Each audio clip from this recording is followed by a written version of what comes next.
ಮತ್ತು ಇದು ಪ್ರೀಮಿಯಂ ಕ್ವಾಲಿಟಿನೇ ನಾವು ಹಾಕ್ಸ್ಕೊಂಡಿರೋದು. ಇಷ್ಟಕ್ಕೇ ನಮಗೆ 1.75 ಲ್ಯಾಕ್ ಆಗಿದ್ದು. ಅಂದರೆ ಒಂದು ಸ್ಮಾಲ್ ಅಮೌಂಟಿಂದನೇ ಸ್ಟಾರ್ಟ್ ಮಾಡಬೇಕು.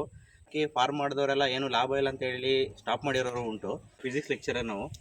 ಆಮೇಲೆ ನೆಗೆಟಿವ್ ಆಗಿ ಹೇಳೋದು ಉಂಟು ಅವರು. ಹಿಂಗೆ 2 ಫೀಟು ಮತ್ತು ಹಿಂಗೆ ಲಾಸ್ಟ್ ವಿಡಿಯೋದಲ್ಲಿ 18 ಲಕ್ಷ ಆಯಿತು ನಮ್ಮ ಫಾರ್ಮ್ ಕನ್ಸ್ಟ್ರಕ್ಷನ್ಗೆ ಅಂತ ಹೇಳಿದೆ. ಬನ್ನಿ ಒಳಗಡೆ ಇಂಟೀರಿಯರು ಯಾವ ಥರ ಕನ್ಸ್ಟ್ರಕ್ಷನ್ ಮಾಡಿದ್ದೀವಿ ಅಂತ ತೋರಿಸ್ತೀನಿ ಇವತ್ತು. ಬನ್ನಿ. ಸೊ ಇದು ಲಾಸ್ಟ್ ವೀಡಿಯೋದಲ್ಲೇ ನಿಮಗೆ ಇದು ಸ್ಟೇರ್ ಕೇಸ್ ನಾನು ತೋರಿಸಿದ್ದೆ. ರಿಪೀಸ್ ಪಟ್ಟಿಯಲ್ಲಿ ಮಾಡಿಸ್ಕೊಂಡಿರೋದು ನಾವು. ಸ್ಕ್ರೂ ಹೊಡೆದಿರೋ ನಿಮ್ಗೆ ಕಾಣ್ತಾ ಇರ್ಬೋದು. ಮಿಷಿನ್ ಇತ್ತು ವೆಲ್ಡಿಂಗ್ ಮಾಡೋರ ಹತ್ರ. ಆ ವೆಲ್ಡಿಂಗ್ ಮಿಷಿನಲ್ಲಿ ಒಂದು ಸ್ಕ್ರೂ ತೊಗೊಂಡು ಅವರು ಲಾಕ್ ಮಾಡಿಕೊಟ್ಟಿದ್ದಾರೆ. ಮತ್ತು ಫಸ್ಟ್ ಫ್ಲೋರ್ ಕೆಳಗಡೆ ಒಂದಷ್ಟು ನಾಟಿ ಕೋಳಿಗಳು ಬಿಟ್ಕೊಂಡಿದ್ದೀವಿ. ನಮ್ಮ ಗಾರ್ಡಿಯನ್ಸ್ಗಳು ಇವ್ರು 3 ಜನ. ಓಕೆ, ನೆಕ್ಸ್ಟ್ ಮೇಲೆ ಹೋಗೋಣ ಬನ್ನಿ. ಮೇಲೆ ಬಂದ ತಕ್ಷಣ ನಿಮಗೆ ಒಂದು ಡೋರ್ ಕಾಣಿಸ್ತಾ ಇದೆ. ನಾವು ಒಂದು ಡೋರ್ ಇಟ್ಟಿದ್ದೀವಿ.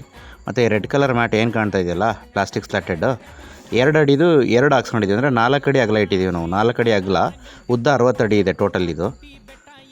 ಇದು ಫೀಡಿಂಗ್ ಟ್ರೇ ಒಳಗಡೆಗೆ ಮೇವು ಮತ್ತು ಫೀಡ್ಸು ಹಾಕೋದಕ್ಕೆ ನಾವು 4 ಅಡಿ ಜಾಗ ಕಂಫರ್ಟ್ ಆಗಿರಲಿ ಅಂತ ಇಷ್ಟು ಬಿಡ್ಸ್ಕೊಂಡಿದ್ವಿ. ಮತ್ತು ಇದು ಪಾರ್ಟಿಷನ್ಸ್ 5 ಪಾರ್ಟಿಷನ್ ಮಾಡಿಸಿದ್ದೀವಿ ನಾವು. 12x12 5 ಪಾರ್ಟಿಷನ್ ಇದೆ. ಇದರಲ್ಲಿ ಮೊದಲನೇ ಪಾರ್ಟಿಷನ್ ಇದು. ನೀವು ನೋಡ್ತಾ ಇರ್ಬೋದು, ಪ್ರತಿ ಪಾರ್ಟಿಷನ್ಗೂ ಒಂದೊಂದು ಗೇಟ್ ಇಡ್ಸಿದ್ದೀವಿ. ಮತ್ತು ಈ ಟ್ರೇ ನಮಗೆ ಇದು ಕಂಫರ್ಟಬಲ್ ಅನ್ನಿಸ್ತು. ಇವಾಗೆಲ್ಲ ರೆಡಿಮೇಡ್ ಟ್ರೇಗಳು ಬಾಕ್ಸ್ ಟೈಪ್ದು ಬರುತ್ತೆ. ಆ ಟ್ರೇನ ಫ್ರೇಮ್ ಮಾಡಿಬಿಟ್ಟು ಅದರೊಳಗಡೆ ಹಾಕೋದು, ತೆಗೆಯೋದು, ಕ್ಲೀನಿಂಗ್ ಮಾಡ್ಕೋಬೋದು, ಆ ಥರದ್ದು ಇದೆ. ನಮಗೆ ಇದು ಕಂಫರ್ಟಬಲ್ ಅನ್ನಿಸ್ತು, ಅದಕ್ಕೆ ನಾವು ಇದನ್ನೇ ಮಾಡಿಸ್ಕೊಂಡಿದ್ದೀವಿ. ಕೇಸಿಂಗ್ ಪೈಪ್ ತರಿಸ್ಕೊಂಡು ಅದನ್ನು ಹಾಫ್ ಕಟ್ ಮಾಡಿಸ್ಕೊಂಡ್ರೆ ನಿಮಗೆ ಅದು ಡಬಲ್ ಆಗುತ್ತೆ. ಸೊ 2 ಕಡೆಗೂ ಟ್ರೇಯಾಗಿ ಯೂಸ್ ಮಾಡ್ಬೋದು. ಮತ್ತು ಈಗ ಇಲ್ಲಿ ನೋಡಿ, ನಾವು ಯಾವ ಥರ ಲಾಕ್ ಮಾಡಿಸಿದ್ದೀವಿ ಅಂದರೆ ಸಿ ಶೇಪಲ್ಲಿ ಒಂದು ಫ್ಲ್ಯಾಟ್ ಕಬ್ಬಣ ಬರುತ್ತೆ. ಸಿ ಶೇಪಲ್ಲಿ ಅದನ್ನ ಬೆಂಡ್ ಮಾಡಿಸಿ 2 ಕಡೆಗೂ ಅದರಿಂದ ಇನ್ನೊಂದು ರಾಡ್ ತೊಗೊಂಡು ಪೈಪ್ಗೆ ನಾವು ವೆಲ್ಡ್ ಮಾಡಿಸಿದ್ದೀವಿ. ಸೊ ಗ್ರಿಪ್ಪಾಗಿ ಕೂತಿರುತ್ತೆ, ಏನು ತೊಂದರೆ ಇಲ್ಲ. ನೀವು ಒಳಗಡೆಗೂ ನೋಡ್ಬೋದು, ಒಳಗಡೆಗೂ ಒಂದು ಟ್ರೈ ಮಾಡಿಸ್ಕೊಂಡಿದ್ದೀವಿ. ಯಾಕಂದರೆ ನಮಗೆ ಒಂದು ಬಾಕ್ಸಲ್ಲಿ ಅರೌಂಡ್ ಒಂದು ಫ್ರೀಯಾಗಿ ಬಿಡ್ತೀವಿ ಅಂದರೆ 15 ಬಿಡ್ಬೋದು. ಟೈಟಾಗಿ ತುಂಬ್ತೀನಿ ಅಂದರೆ ಒಂದು 20 ತನಕನೂ ಬಿಡ್ಬೋದು. ಎಲ್ಲ ಕಂಜೆಸ್ಟಾಗಿ ಮೇಯೋದು ಬೇಡ, ಫ್ರೀಯಾಗಿ ಮೇಯಲಿ ಅಂತ ನಾವು 2 ಕಡೆಗೂ ಟ್ರೈ ಹಾಕ್ಸ್ಕೊಂಡಿದ್ದೀವಿ. ಮತ್ತು ಗೇಟ್ಗಳು ಕಾಣ್ತಾ ಇದೆ ಅನಿಸುತ್ತೆ ನಿಮಗೆ ಎಲ್ಲ ಪಾರ್ಟಿಷನಲ್ಲೂ. ಒಂದೊಂದು ಗೇಟ್ ಈ ಥರದ್ದು ಇದ್ದೇ ಇದೆ. ಯಾಕೆಂದರೆ ಒಂದು ಗೇಟಿಂದ ಇನ್ನೊಂದು ಗೇಟಿಗೆ ಯಾವುದೇ ಕುರಿಗಳು ಎಕ್ಸ್ಚೇಂಜ್ ಆಗೋದು ಬೇಡ. ನಾವು ಒಂದು ಬಾಕ್ಸಿಗೆ ಏನು ಬಿಟ್ಟಿರ್ತೀವಿ ಅದು ಅಲ್ಲೇ ಇರಬೇಕು. ಮತ್ತು ನೀವು ಇಲ್ಲಿ ನೋಡ್ಬೋದು, ಇದು 2ನೇ ಬಾಕ್ಸು ಪಾರ್ಟಿಷನ್ ಮಾಡಿರೋದ್ರಲ್ಲಿ. ಮತ್ತು ಈ ಕಡೆದು ಲೆಫ್ಟ್ ಕಾಣ್ತಿರೋದು 3ನೇ ಬಾಕ್ಸು. ನಾವು ಟ್ರೇನ ಆ ಕಡೆ ಈ ಕಡೆಗೆ ಯಾಕೆ ಒಂದೇ ಕಡೆಗೆ ತೊಗೊಂಡಿದ್ದೀವಿ ಅಂತಂದರೆ, ಸಪೋಸ್ ಒಂದು ಟ್ರೇ ಇತ್ತು ಅಂತ ತಿಳ್ಕೊಳ್ಳಿ ಇಲ್ಲಿ. ಆವಾಗ ಏನಾಗುತ್ತೆ ಅಂತಂದರೆ 2 ಪಾರ್ಟಿಷನ್ ಬಾಕ್ಸ್ಗಳೂ ಒಂದೇ ಟ್ರೇಗೆ ಮೇಯೋದಕ್ಕೆ ಬರ್ತವೆ. ಸೊ ಈ ಥರ ಮಾಡಿಸಿದಾಗ ಏನಾಗುತ್ತೆ ಅಂದರೆ, ಒಂದೇ ಕಡೆ ಬಂದ್ರೂ ಆ ಪಾರ್ಟಿಷನ್ಗೆ ಈ ಪಾರ್ಟಿಷನ್ಗೆ ಅದರದ್ದೇ ಆದ ಟ್ರೇ ಇರೋದ್ರಿಂದ ಆ ಟ್ರೇಗಳಲ್ಲೇ ಅವು ಮೇಯೋದಕ್ಕೆ ಶುರು ಮಾಡ್ತವೆ ಅಂತ ಒಂದು ಪ್ಲ್ಯಾನ್ ಮಾಡಿರೋದು. ಮತ್ತು ಇದು 4ನೇ ಬಾಕ್ಸು ನೀವು ನೋಡ್ತಾ ಇದ್ದೀರಲ್ಲ. ಸೊ ನಮಗೆ ಈ ಟ್ರೇನ ತುಂಬ ಈಸಿಯಾಗಿ ಕ್ಲೀನ್ ಮಾಡ್ಕೋಬೋದು, ಏನು ತೊಂದರೆ ಇಲ್ಲ. 2 ಕಡೆನೂ ಓಪನ್ ಇದೆ. ನೀವು 2 ಕಡೆ ಟ್ರೇನ ಕ್ಲೋಸ್ ಮಾಡಿಸ್ಬೋದಿತ್ತು. ಟ್ರೇ ಎಂಡಲ್ಲಿನ ಗ್ಯಾಪ್ ಇದೆ ನೋಡಿ, ಆ ಟ್ರೇ ಎಂಡಲ್ಲಿ ನಾವು ಏನು ಕ್ಲೋಸ್ ಮಾಡಿಸಿಲ್ಲ. ಮಾಡಿಸ್ಬೋದು, ಮಾಡಿಸಿದ್ರು ನಡೆಯುತ್ತೆ, ಏನು ತೊಂದರೆ ಇಲ್ಲ. ಕೆಲವರು ಮಾಡಿಸ್ಕೊತಾರೆ, ನಾವು ಮಾಡಿಸಿಲ್ಲ. ಕ್ಲೀನಿಂಗ್ ಈಸಿ ಆಗಲಿ ಅಂತ ಗುಡಿಸ್ಕೊಂಡ್ರೆ ಕರೆಕ್ಟಾಗಿ ನೀಟಾಗಿ ಆಚೆಗೆ ಬರಲಿ ಅಂತ ಮಾಡಿಸ್ಕೊಂಡಿರೋದು. ಇದು 3ನೇ ಬಾಕ್ಸು ಮತ್ತು 4ನೇ ಬಾಕ್ಸು ನೀವೇನು ನೋಡ್ತಾ ಇದ್ದೀರಲ್ಲ, ಇದು 3ನೇ ಬಾಕ್ಸು ಮತ್ತು 4ನೇ ಬಾಕ್ಸು ಕಾಣ್ತಾ ಇರೋದು. ಪ್ರತಿ ಬಾಕ್ಸಲ್ಲೂ 2 ಟ್ರೇ ಇಟ್ಟಿದ್ದೀವಿ. ಒಂದು ಹೊರಗಡೆಗೊಂದು, ಪುನಃ ಒಳಗಡೆಗೊಂದು. ಸೊ ಟೋಟಲಿ ಆಲ್ಮೋಸ್ಟ್ ಒಂದು 15 ಕುರಿಗಳು ಆರಾಮಾಗಿ ಮೇಯ್ಬೋದು, ಇದರಲ್ಲಿ ಏನು ತೊಂದರೆ ಇಲ್ಲ. ಸೊ ಮತ್ತು ಇದು ಲಾಸ್ಟ್ ಬಾಕ್ಸು ಪಾರ್ಟಿಷನಲ್ಲಿ 5ನೇದು. ಇದು ಅಷ್ಟೇ 12x12. ನಾವು 5 ಪಾರ್ಟಿಷನ್ ಏನು ಮಾಡಿಸಿದ್ವಿ ಅಷ್ಟೂ 12x12. ಲಾಸ್ಟ್ ಬಾಕ್ಸಿಗೆ ಬಂದರೆ ನೀವು ಅಲ್ಲಿ ಮೂಲೆಯಲ್ಲಿ ನೋಡ್ಬೋದು, ಒಂದಷ್ಟು ಮ್ಯಾಟ್ಗಳು ಮಿಕ್ಕಿದೆ. ತರುವಾಗಲೇ ನಾವು ಒಂದು 8-10 ಎಕ್ಸ್ಟ್ರಾ ಪೀಸ್ ತಂದಿದ್ವಿ. ಮತ್ತು ಇದು ಲಾಸ್ಟ್ ವ್ಯೂ ನೋಡಿ, ಈ ಕಡೆ ನಿಂತ್ಕೊಂಡು ನೋಡಿದ್ರೆ ನಿಮಗೆ ಫ್ರಂಟ್ ವ್ಯೂ ಕಾಣುತ್ತೆ. ಇದು ಲಾಸ್ಟು. ಮತ್ತು ನಾವು 2 ಪಾರ್ಟಿಷನ್ ಮಾಡಿದ್ದೀನಿ. ಲಾಸ್ಟ್ ವೀಡಿಯೋದಲ್ಲಿ ಹೇಳಿದೆ, ಅರ್ಧ ಹಸುಗೆ ಅರ್ಧ ಕುರಿಗೆ ನಾವು ಮಾಡ್ಕೊಂಡಿರೋದು ಅಂತ. ಈಗ ನೋಡಿ, ಇದು ಫಸ್ಟ್ ಫ್ಲೋರಲ್ಲಿ ನಿಂತ್ಕೊಂಡು ಹಸು ಕಡೆದು ಫಾರ್ಮ್ ನೋಡಿದ್ರೆ ನಿಮಗೆ ಈ ಥರ ಕಾಣುತ್ತೆ ಟಾಪ್ ವ್ಯೂ. ನಾವು ಆಲ್ರೆಡಿ 5 ಕರು ತಂದಿರೋದು ಪ್ರೀವಿಯಸ್ ವೀಡಿಯೋದಲ್ಲಿ ಹಾಕಿದ್ದೀನಿ. ಅದನ್ನು ನೋಡಿ ಒಂದು ಸಲ, ಎಷ್ಟು ರೇಟು ಏನು ಇತ್ತೆಲ್ಲ ಹಾಕಿದ್ದೀನಿ ನಾನು.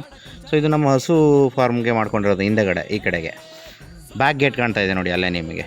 ಸೊ ಇದಿಷ್ಟು ಪಾರ್ಟಿಷನ್ ಬಂದು ಹಸುಗೆ ಅಂತ ನಾವು ಮಾಡ್ಕೊಂಡಿರೋದು.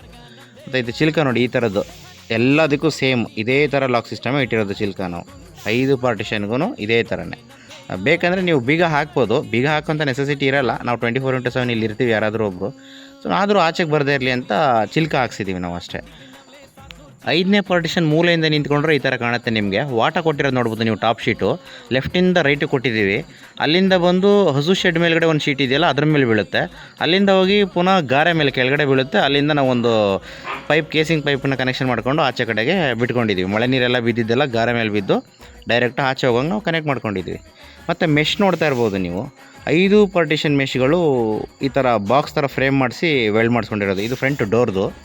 ಮತ್ತು ಫಸ್ಟ್ ಪಾರ್ಟಿಷನು, ಸೆಕೆಂಡ್ ಪಾರ್ಟಿಷನು, ಇದು 3rd ಪಾರ್ಟಿಷನು, 4th ಒನ್ ಮತ್ತು ಲಾಸ್ಟ್ ಒನ್ ಆ ಕಡೆ ಮೂಲೆಯಲ್ಲಿರೋದು. Last 5 ಪಾರ್ಟಿಷನ್ದು mesh. ಬೇಸಿಗೆಗಾಲದಲ್ಲಿ ಗಾಳಿ ಆಡಲಿ ಅಂತ ನಾವು ಇಷ್ಟ ಅಗಲ ನಾವು ಮೆಶ್ ಬಿಡಿಸಿರೋದು. ಚಳಿಗಾಲಕ್ಕೆ ನಾವು ಟಾರ್ಪಾಲಿನ್ಗಳನ್ನ ಕಟ್ಕೊತೀವಿ. ಟಾರ್ಪಾಲ್ ಆಲ್ರೆಡಿ ತರಿಸಿ ಇಟ್ಟಿದ್ದೀವಿ. ಚಳಿಗಾಲದಲ್ಲಿ ಟಾರ್ಪಾಲ್ ಕಟ್ಕೊಂಬಿಟ್ಟು ಇಟ್ಕೊತೀವಿ. ಆಚೆ ಬರೋಣ ಈಗ ಮತ್ತೆ.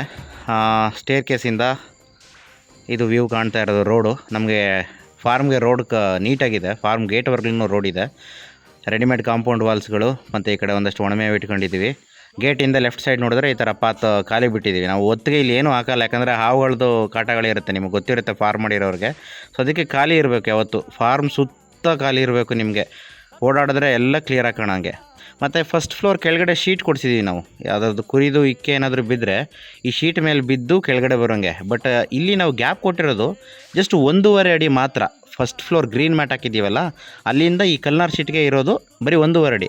ಇಕ್ಕೆ ಬಿದ್ದಿದ್ದು ಯಾವುದು ತಾನಾಗಿ ತಾನೇ ಕೆಳಗಡೆ ಬರಲ್ಲ. ಬಟ್ ನಾವು ವೀಕ್ಲಿ ಒಂದ್ಸಲಿ ಅಥವಾ 15 ದಿನಕ್ಕೆ ಒಂದ್ಸಲಿ ಒಂದು ರಾಡ್ ರೆಡಿ ಮಾಡ್ಕೊಂಡಿದ್ದೀವಿ. ಅದಕ್ಕೆ ಟಿ ಶೇಪ್ದು ಒಂದು ಬ್ರಷ್ ರೆಡಿ ಮಾಡ್ಕೊಂಡಿದ್ದೀವಿ. ಅದನ್ನ ಹಾಕ್ಬಿಟ್ಟು ಕ್ಲೀನ್ ಮಾಡ್ಕೋಬೋದು, ನಾವು ಏನು ತೊಂದರೆ ಇಲ್ಲ. ಮತ್ತು ನೀವು ನೋಡ್ತಾ ಇರ್ಬೋದು, ಇದು ಶೀಟ್ ಕೆಳಗಡೆ ಸ್ಪೇಸು. ಒಂದು ಕಡೆ ಕೋಳಿ ಬಿಟ್ಟಿರೋದು ಎಂಟ್ರೆನ್ಸಲ್ಲೇ ತೋರಿಸುತ್ತೆ. ಮತ್ತು ಇದು ಅರ್ಧ ಪಾರ್ಟಿಷನ್ ಈ ಕಡೆಗೆ ಸ್ಟೋರೇಜ್ಗೆ ಅಂತ ನಾವು ಇಟ್ಕೊಂಡಿರೋದು. ಇಲ್ಲೆಲ್ಲ ಮಿಕ್ಕಿರೋದೆಲ್ಲ ವೆಲ್ಡಿಂಗ್ ಐಟಮ್ಸ್ಗಳು ಇಟ್ಟಿದ್ದೀವಿ, ಕ್ಲೀನಾಗಿ ರೆಡಿ ಮಾಡ್ಕೊಬೇಕು. ಡೋರ್ ಕಾಣ್ತಾ ಇದೆ ನೋಡಿ ನಿಮಗೆ, ಅದು ಹಸು ಫಾರಮ್ ಕಡೆಯಿಂದ ಎಂಟ್ರಿ ಆಗುವಂಥ ಡೋರು. ಸೊ ಇಲ್ಲಿ ನಾವು ಡ್ರೈ ಫ್ರೂಟ್ಸ್ನೆಲ್ಲ ಸ್ಟೋರೇಜ್ ಮಾಡ್ಕೊಳ್ಳೋಕ್ಕೆ ಇಟ್ಕೊಂಡಿರೋದು. ಅಂದರೆ ಜೋಳ ಇರ್ಬೋದು, ಹಿಂಡಿ, ಬೂಸ, ಚಕ್ಕೆ, ಈ ಥರದನ್ನ ಡ್ರಮ್ಗೆ ಹಾಕಿ ಸ್ಟೋರೇಜ್ಗೆ ಅಂತ ಇಟ್ಕೊಂಡಿರೋದು ನಾವು. ನಿಮಗೆ ಇಲ್ಲಿ ಬೋರ್ ಪಾಯಿಂಟ್ ಕಾಣಿಸ್ತಾ ಇರ್ಬೋದು. ಸೊ ಇದು ನಮ್ಮ ಶೆಡ್ನ ರೈಟ್ ಸೈಡು, ಮೇನ್ ಗೇಟ್ ಏನಿದೆ ಅದು ರೈಟ್ ಸೈಡು, ಅಂದರೆ ಈಸ್ಟ್ ಫೇಸ್. ಇದು ನಮಗೆ ಕಂಪ್ಲೀಟ್ಲಿ ಫುಲ್ಲು ಪ್ಯಾಕ್ ಮಾಡಿಸಿದ್ದೀವಿ. ಮತ್ತು ಇದ್ರ ಸೈಡಲ್ಲಿ ನೀವು ನೋಡ್ಬೋದು ಫುಲ್ಲು ಸ್ಪೇಸ್ ಇದೆ ಒಬ್ರು ಓಡಾಡುವಷ್ಟು.